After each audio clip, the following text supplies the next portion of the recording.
আমার ভিসা চলে আসছে, আগামী সপ্তাহে আমার ফ্লাইট। আমার জন্য দোয়া করিস। এটা ভেবেই খুব কষ্ট হচ্ছে রে, তোদেরকে ছাড়া থাকতে হবে।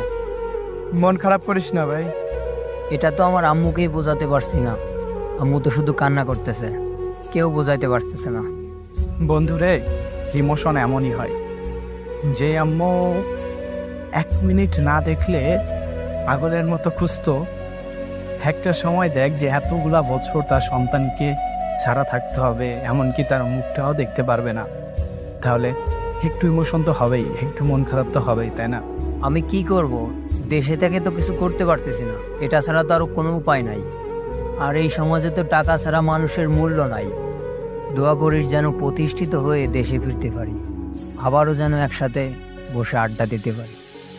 হ্যাঁ বন্ধু, তোর প্রতি সবসময় দোয়া থাকবে, তুই যেন আবারও প্রতিষ্ঠিত